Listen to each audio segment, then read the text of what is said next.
जहाँ पर राक्षस रहते हैं, जहाँ भयंकर विष वाले सर्प रहते हैं, बहुत ध्यान से सुनिए, जहाँ शत्रु रहते हैं, जहाँ लुटेरे रहते हैं, ऐसी जगह पर भगवान के नाम की ज्योत जले, उस जगह पर भगवान के नाम का स्मरण जप कर दिया जावे तो वहां से राक्षस, भूत, प्रेत, विषधर, सांप, ये सब स्थान को। हमारे संतों का कितना बढ़िया अनुभव था। संध्या के समय में दिया जलाने की बात करिए। अब सुबह जला दिया तो शाम को इसलिए क्योंकि बिच्छू, कांतर, सांप, ये जहरीले जितने विषधर हैं, और रात्रि के समय में ये भूता, प्रेता, ये सब तांडव न। तो जिस घर में देवी देवताओं के लिए ज्योत जलाई जाती है उस स्थान पर ये सब चीजें नहीं। ये बड़े आनंद की बात है।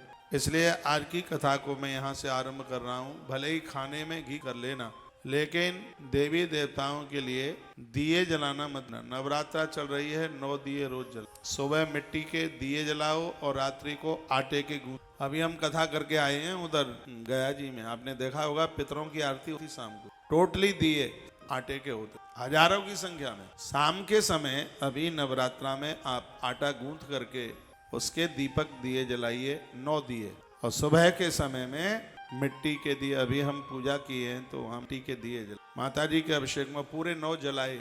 ये नहीं है कि यहाँ से प्रवचन सिर्फ आपके ही लिए, इन सब चीजों को हम फॉलो, इन सब चीजों को हम मानते हैं। नवरात्रा सिद्ध हो जाएगी। 9 दिए माता रानी के सामने रोज जला करके रखिए। यदि ऐसा करोगे तो क्या होगा? रक्षांसी यत्रोग्र विशांशनागा, विषधर सांपों से, बिच्छुओं, भूत प्रेतों से, राक्षस निशाचरों से देवता उन भक्तों की सदैव रक्षा करते जिनके घर में दिए जलाए जाते हैं। दीपक की इतनी बड़ी महिमा, इसमें श्रद्धा रखिए। प्रणतानां प्रसीद त्वं देवी विश्वार्थहारिणी, त्रिलोक्यवासिनामिड्ने लोकानां वरदा भव।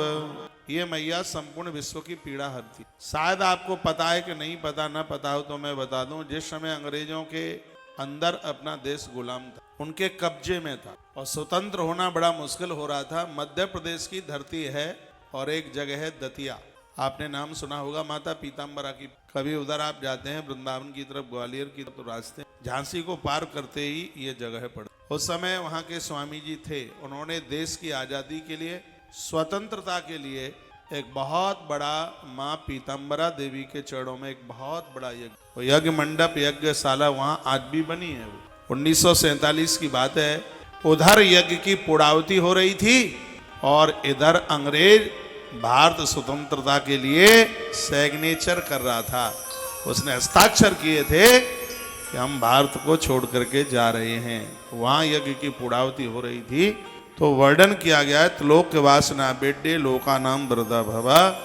जो माँ को वंदन पूजन करते हैं, उसके नाम का यज्ञ करते हैं, संसार की पीड़ा से माता रानी उन लोगों को मुक्त कर देती है, किसी भी प्रकार का बंधन नहीं रहने देती। यह माँ की बहुत बड़ी कृपा है।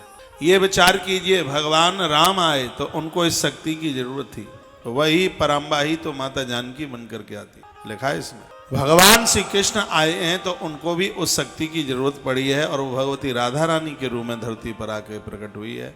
11वें स्कंद, दुर्गा सप्तशती के 11वें अध्याय में वर्णन है।